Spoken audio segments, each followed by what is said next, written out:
అండి అందరికీ. నేనైతే ఈరోజు గోధుమ పిండి అట్లయితే చేస్తున్నానండి. ఇది విలేజ్‌లో చాలా స్పెషల్ అనమాట.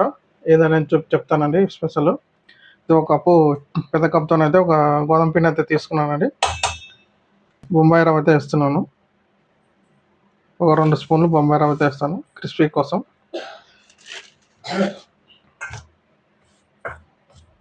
నెక్స్ట్ అయితే రుచికి తగినంత సాల్ట్,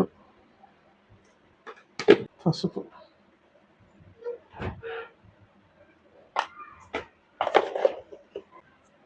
వేసుకొని మొత్తం కలుపుతున్నామండి. ఈ విధంగా కలుపుకున్నాం కదా, మనకు దోశ పిండి ఎలా వస్తుందో ఆ విధంగా అయితే మనం వాటర్ పోసుకొని అయితే కలుపుకుందామండి.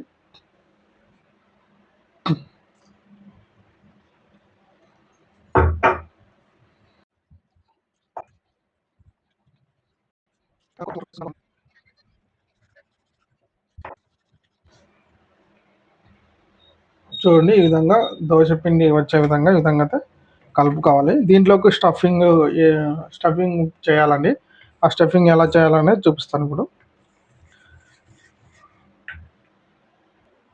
చూడండి, స్టఫింగ్ కోసం అయితే కడాయి పెట్టి ఆయిల్ అయితే పోసానండి. పోసి చూడండి, ఆయిల్ అయితే వేడెక్కింది కదా, జీలకర్ర, మినపప్పు, శనగపప్పు వేసి బాగా దూరంగా అయితే వేయించుకున్నామండి.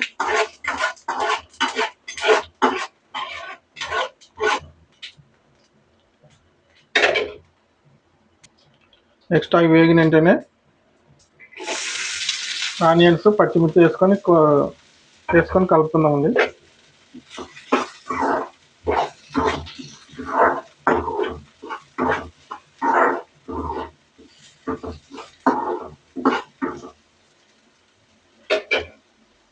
చూడండి, 50% అయితే వేగింది కదా ఆనియన్స్. నెక్స్ట్ అయితే చిన్నగా ఈ విధంగా కట్ చేసుకొని అయితే టమాటా కట్ చేసుకొని వేసుకున్నామండి. ఈ స్టఫింగ్ ఉంటేనే గోధుమ అట్టు బాగుంటుందండి, అందుకని ఈ విధంగా చేస్తున్నాం.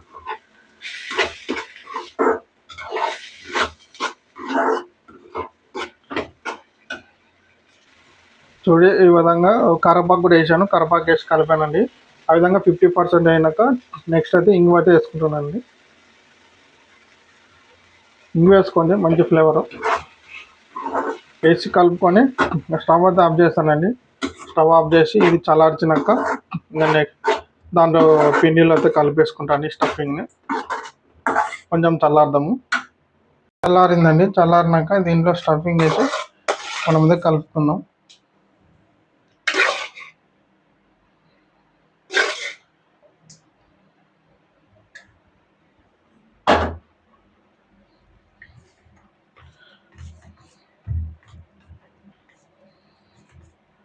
ఈ స్టఫింగ్ మంచి ఫ్లేవర్ అయితే వస్తుందండి.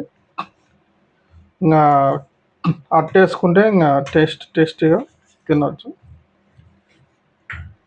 నెక్స్ట్ అయితే కొంచెం అల్లం వెల్లుల్లి పేస్ట్ అయితే వేస్తానండి.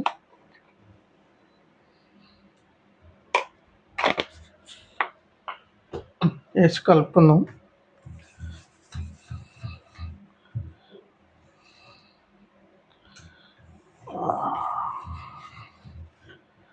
అంతే అండి, ఇంకా మిక్స్ అయిపోయింది మొత్తం.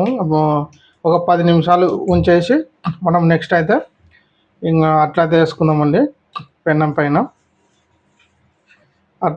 అట్లు ఎలా వేసుకోవాలో చెప్తానండి. చూడండి, ఆల్రెడీ పెన్నం అయితే అట్లయితే వేసండి. ఈ విధంగా కలుపుకొని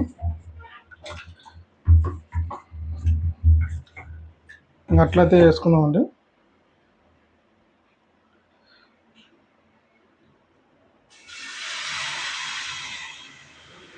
మనం దోశ వేస్తాం కదా, దోశ ఏ విధంగా వేస్తామో ఆ విధంగా వేసుకోవాలి.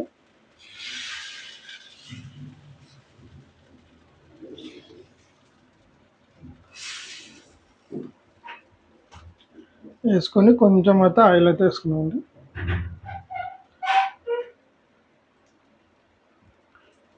చుట్టూ ఆయిల్ వేసుకొని మధ్యలో వేసుకొని మూత అయితే మూద్దామండి.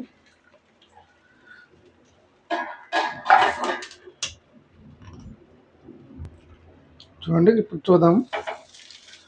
ఈ విధంగా అయితే వేగింది కదా, నెక్స్ట్ దీన్ని తిప్పేసుకున్నామండి.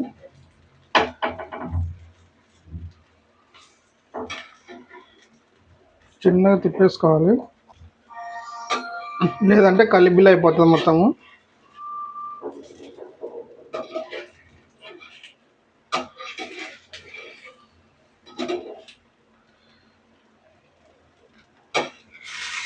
ఒక సైడ్ కాలేదు, ఇంకో సైడ్ తిప్పేసుకున్నాం. ఈ విధంగా తిప్పేసుకోవాలి. ఈ విధంగా అనేస్తే ఆయిల్ కింద ఉండి ప్లేట్ అయితే పెట్టుకున్నామండి. కింద కూడా బాగా అవుతుంది. చూడండి ఈ విధంగా ఉంది కదా. తీసి చూస్తే చూడండి మొత్తం ఆమ్లెట్ మాదిరే కనబడుతుంది కదా, ఈ విధంగా ఉంటుంది. దీన్ని అయితే తీసేస్తామండి. బాగా అయితే కాలింది మంచిగా. ఈ విధంగా కాల్చుకోవాలి.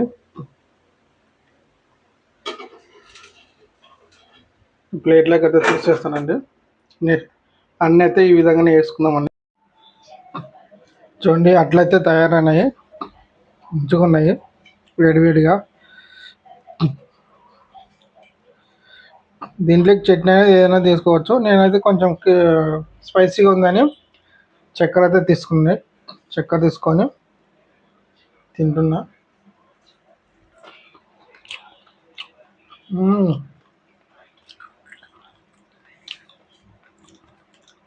ఎక్కువ ఇవి కొంతమంది విలేజ్లో ఇవి మేలు మీద వేస్తారు కదండి, అంటే పై కప్పు వేస్తారు కదా, అప్పుడు ఎక్కువ కుడాలు ఇవి అట్లయితే వేస్తారండి. ఫస్ట్ పోయిన వాళ్ళకే దొరుకుతాయి, తర్వాత దొరకవు అనమాట. ఇంకొకటి పెళ్ళిళ్ళు జరుగుతాయి కదా, పందిరిచ్చి తరచడం అప్పుడు చేస్తారు, సూపర్ ఉంటాయి. ఇవి కూడా ఫస్ట్ పోయిన వాళ్ళకి దొరుకుతాయి, తర్వాత దొరకవు అనమాట. అట్లని చాలా రకాలు చేసుకోవచ్చు. జొన్న పిండితో కూడా చేసుకోవచ్చు.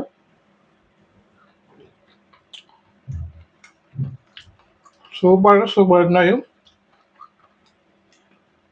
మీరు కూడా ఈ విధంగా చేసుకొని ఇంట్లో చేసుకోండి. ఈ వీడియో మీకు నచ్చినట్టయితే లైక్ చేయండి, షేర్ చేసి సబ్స్క్రైబ్ చేయండి. మరో వీడియోతో మీ ముందు ఉంటానండి.